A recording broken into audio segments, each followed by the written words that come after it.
Hello friends, எல்லோரும் நல்லா இருக்கீங்களா? இந்த காணொலியில் வந்து எதை பற்றி பார்க்க போகிறோம் அப்படின்னா வந்து ஒரு சிலர் வந்து எப்போ பார்த்தாலும் சண்டை போடணும்னு நினைப்பாங்க. சரிங்களா? அந்த மாதிரி வந்து இருப்பாங்க. ஒற்றுமையாகவே இருக்க மாட்டாங்க. ஃப்ரெண்ட்ஸாக இருந்தாலும் சரி, அக்கா தம்பியாக இருந்தாலும் சரி, அண்ணன் தங்கச்சியாக இருந்தாலும் சரி, அவங்க வந்து ஒற்றுமை அப்படின்றதே இருக்காது. ஸோ வந்து இதுக்கு வந்து என்ன சொல்யூஷன் அப்படின்னா வந்து நீங்கள் இது வந்து கிரிக்கெட் வந்து தொடர்ந்து பாருங்கள். அதில் வந்து என்ன விஷயம் அப்படின்னா ரொம்ப ரொம்ப ஸ்ட்ரிக்டாக விளையாடுவாங்க. விளையாடும்போது அதாவது வந்து வேறு வேறு நாட்டுக்காரங்க விளையாடுவாங்க, வேறு வேறு ஸ்டேட்லேருந்து விளையாடுவாங்க, வேறு வேறு டிஸ்ட்ரிக்ஸ் விளையாடுவாங்க. சரிங்களா? ஒரே வீட்டுக்குள்ளேருந்து விளையாட மாட்டாங்க. சரிங்களா? அப்படி இருக்கும் பொழுது அப்படி விளையாடும் பொழுது கேமில் வந்து அதாவது வந்து பேட்டிங் பண்ணுறவங்க வந்து பவுலிங் பண்ணுறவங்கள அவ்வளோ எதிர்த்து விளையாடுவாங்க. பவுலிங் பண்ணுறவங்களும் பேட்டிங் பண்ணுறவங்கள வந்து பந்து வீசுகிறவங்களும் வந்து சரி, பேட்டிங் பண்ணுறவங்கள வந்து அவ்வளோ எதிர்த்து வந்து அவ்வளோ ஸ்ட்ரிக்டாக விளையாண்டுட்டு இருப்பாங்க. ஆனால் வந்து லாஸ்ட் மினிட்ல வந்து பார்த்தீங்கன்னா ஒருத்தருக்கு ஒருத்தர் வந்து கை கொடுத்துருப்பாங்க. அது எதுக்கு கை கொடுத்துருப்பாங்க அப்படின்னா ஒருத்தருக்கு ஒருத்தர் வந்து வாழ்த்து சொல்கிறாங்க. நீங்கள் நல்லா விளையாண்டீங்க அப்படின்னு சொல்லி வாழ்த்து சொல்கிறாங்க. நீ வந்து இல்லை அவங்க வந்து அவங்களுக்கு வந்து அவங்க வந்து போக தெரியாமையா, நீ வந்து நான் வந்து நான் வந்து நல்லா என்ன தான் நான் வந்து பந்து வீசி உன்னை அவுட் ஆக்கலாம்னு நினச்சா, நீ என்ன தான் அவுட் ஆக்கலாம்னு நினச்சாலும் நீ நல்லா அடித்து நீ எங்களுக்கு எதிராக நீ ஸ்கோர் பண்ணிட்ட. அதனால வந்து நான் அவ்வளோதான், இனிமேல் வந்து உங்கள் நாட்டு கூட விளையாடுறதா இல்லை அப்படின்லாம் யாருமே வந்து போக மாட்டாங்க. சரிங்களா? அதே மாதிரி வந்து நானும் வந்து எவ்வளவோ நல்லா அடிக்கணும்னு ட்ரை பண்ணேன். ஆனால் நீ வந்து நல்லா பந்து போட்டு என்னை அவுட் ஆக்கிட்ட அப்படின்னு சொல்லி மூஞ்சி முறையை வந்து தூக்கிட்டுலாம் வந்து போகமாட்டாங்க அந்த கேமில். லாஸ்ட்டில் வந்து விஷ் பண்ணுவாங்க. சரிங்களா? நல்லா விளையாண்டதுக்காண்டி ஒவ்வொருத்தரும் வந்து கை கொடுத்துட்டு போவாங்க.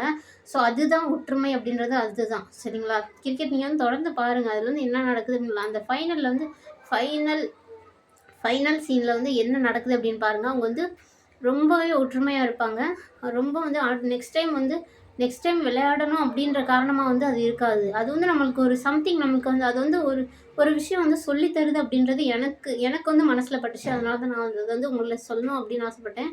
சரிங்களா? இதே மாதிரி வந்து நம்மளும் வந்து ஒற்றுமையாக இருக்கணும். எவ்வளோ தான் நம்மளுக்குலாம் 1000 கருத்து வேறுபாடுகள் இருக்கட்டும், ஒரு முக்கியமான விஷயம், ஒரு முக்கியமான நேரம் அப்படின்னா ஒருத்தருக்கு ஒருத்தர் வந்து விட்டு கொடுக்கக்கூடாது. இப்போ வந்து எங்களோட ஃபேமிலியில் வந்து எங்கள் பிரதர் இன் லாவோட ஒய்ஃப் இருக்காங்க.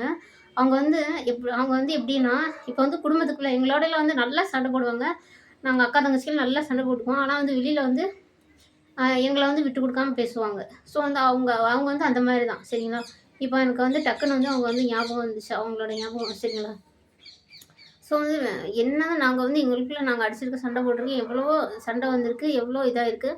ஆனா இருந்தாலும் வந்து மத்தவங்க கேட்கும்போது எங்களுக்குள்ள எந்த சண்டையும் இல்ல. நாங்க நல்லா தான் இருக்கோம். அவங்க எங்க தங்கச்சி, நான் அவங்க அக்கா. நாங்க அப்படிதான் இருப்போம். குடும்பம்னா சண்டை வரதான் செய்யும். சச்சரவு வரதான் செய்யும். உங்க குடும்பத்தில சண்டை வராதா? நீங்க உங்க வேலைய பார்த்துட்டு போங்க அப்படி சொல்லிருவாங்க. உண்மையிலே அது வந்து ரொம்ப பெரிய விஷயம். சரிங்களா? இதே மாரி தான் வந்து நம்ம வந்து ஒருத்தர் கூட எவ்வளோ சண்டை போட்டிருந்தாலும் வந்து ஒரு கஷ்டமான நேரம் வந்துருச்சு அப்படின்னு சொன்னா, அதாவது வந்து அவங்கள வந்து விட்டு குடுக்கக்கூடாது. மறுபடியும் வந்து நம்ம வந்து அவங்களோட ஒரு ரீயூனியன் ஆயிரணும். ஏன்னா வந்து ஒரு உறவு அப்படின்றதும் சரி, மனித இனமே வந்து ஒரு கிடைப்பதற்கரிய ஒரு விஷயம். சரிங்களா? ஸோ வந்து அதனால வந்து ஒரு பிரைஸ்லெஸ் அப்படின்னு சொல்லலாம். அந்த மனித இனம் அப்படின்னு சொல்றது. சரிங்களா? இப்போ பறவை, இப்போ விலங்கு ஒரு அறிவு உள்ளது, 2 அறிவு உள்ளதா இருக்கு. சரிங்களா? இப்போ எறும்பெல்லாம் பார்த்தோம்னா, நான் ஆல்ரெடி சொன்ன மாரி அதுக்கெல்லாம் கண்ணு எங்க இருக்கு, மூக்கு எங்க இருக்கு, வாய் எங்க இருக்குன்னே நம்மளுக்கு தெரியாது. சரிங்களா? ஸோ வந்து அது நம்மளுக்கு பாருங்க எவ்வளோ அழகான படைப்பு. எப்படி ஒருத்தருக்கு ஒருத்தர் வந்து ஒருத்தருடைய தேவைக்கு தான் வந்து இன்னொருத்தர் படைச்சிருக்காரு கடவுள். நம்ம வந்து எதுக்காகவும் வந்து இன்னொருத்தவங்கள்ட்ட வந்து சண்டை போடக்கூடாது. சண்டை போடணும் அப்படின்னு சொன்னாலும் வந்து யார்கிட்டயும் வந்து அளவா வச்சுக்கிட்டீங்க அப்படின்னா, உங்களுக்கு வந்து சண்டையே வராது. நீங்க யார்ட்டயும் சண்டை போடாம இருக்கணும் அப்படின்னு நினைச்சீங்கன்னா, இனிமே நீங்க என்ன பண்றீங்க, அளவா வச்சுக்கோங்க. என்னன்னா என்ன? அவ்வளோதான். அவங்க வந்து ஏதோ ஒரு தேவைக்காண்டி இப்போ வந்து நம்ம வந்து நம்மகிட்ட ஏதோ ஒரு குறை இருக்கோ, இல்ல நம்மகிட்ட இல்லாத ஒரு விஷயம் வந்து மத்தவங்ககிட்ட இருக்கும். அதுக்காக வந்து அவங்ககிட்ட பழகியிருப்போம். அவங்க வந்து ஹர்ட் பண்ணிட்டாங்க அப்படின்னு சொன்னப்போ, அது நமக்கு ஒரு மிகப்பெரிய அடியா இருக்கும். சரிங்களா? ஸோ அது வந்து என்னால வந்து சொல்ல முடியாத விஷயம்ன்ட்டு இல்ல. ஆல்ரெடி உங்கள்ட்ட நான் சொல்லிட்டேன். I had been quarrel with my brother in law's wife அப்படின்னு நான் சொல்லிட்டேன். சரிங்களா? ஒரு பிரதர் இன் லா ஒய்ஃபோட ஆல்ரெடி எனக்கு ஒரு குவாரல் நடந்திருக்கு. அது வந்து என்ன அப்படின்னா, நான் அட்வான்டேஜ் எடுத்துக்கிட்டேன்ட்டு இல்ல. ஆல்ரெடி சொல்லியிருப்பேன். ஐ ஹேவ் நோ சைல்டு அப்படின்னு சொல்லியிருப்பேன். சரிங்களா? ஸோ வந்து அதனால வந்து போயிட்டு வந்து அவங்களோட சைல்டு வந்து பார்த்துட்டு விளையாண்டுட்டு அப்படி இருப்பேன். ஸோ வந்து இப்போ திடீர்னு சண்டை போடும் அப்படின்னா ரொம்ப ஹர்ட் ஆன மாதிரி ஆயிடுச்சு எனக்கு.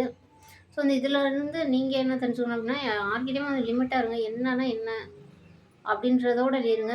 யார்கிட்ட வந்து க்ளோஸாக இருப்போம். நம்மளுக்குன்னு வந்து க்ளோஸ் ஆனவங்க அப்படின்னு இருப்பாங்க. நம்மளோட ஃப்ரெண்ட்ஸ் நம்மளோட ஃப்ரெண்ட்ஸ் இருப்பாங்க. நம்மளோட பேரண்ட்ஸ் இருப்பாங்க. அவங்ககிட்ட மட்டும் வந்து க்ளோஸாக இருங்க. மற்ற எல்லார்கிட்டயும் வந்து என்னன்னா என்ன அப்படின்னு சொல்லி போங்க. அப்படி இருந்தால் தான் வந்து சண்டையை வந்து நீங்கள் வந்து தவிர்க்க முடியும். சரிங்களா? ஒரு மனக்கசப்பு அந்த ஒரு விஷயத்த வந்து தவிர்க்கணும் அப்படின்னா, நீங்க வந்து எல்லார்கிட்ட வந்து ஒரு லிமிட்டோட பழகுங்க. அவ்வளோதான். ரௌத்திரம் பழகு அப்படின்னு சொல்லியிருக்காரு பாரதியார். சரிங்களா? அதே மாதிரி நீங்களும் இருந்துக்கோங்க. அவங்க எப்படி இருக்காங்களோ அதே மாதிரி நீங்களும் இருந்துக்கோங்க. நீங்க வந்து லிமிட்டோட யார்கிட்ட இருந்தாலும் இனிமேல் வந்து லிமிட்டோட இருக்கணும் அப்படின்னு சொல்லி நீங்கள் வந்து ஒரு உங்களுக்குள்ளேயே ஒரு தீர்மானம் எடுத்துக்கோங்க. அப்போ தான் வந்து நம்ம யார் கூடயும் சண்டை போடாமல் நம்மளுக்கு வந்து எந்த மனக்கசப்பும் இல்லாமல், நமக்கு எந்த விதமான மன வலியும் இல்லாமல், எந்த விதமான மன சலசலப்பும் இல்லாமல் இருக்கும். சரிங்களா? இந்த காணொளி வந்து உங்களுக்கு பயனுள்ளது அப்படின்னு நீங்கள் நினச்சிங்கன்னா, இந்த காணொளி 4 பேருக்கு பயனுள்ளதாக இருக்கும் அப்படின்னு நீங்கள் நினச்சிங்கன்னா, இந்த காணொளியை லைக் பண்ணுங்கள், 4 பேருக்கு ஷேர் பண்ணுங்கள். நம்மளுடைய சேனல் ஃபாரின் ஸ்ட்ரெஸ் வந்து சப்ஸ்கிரைப் பண்ணுங்கள். Thank you friends.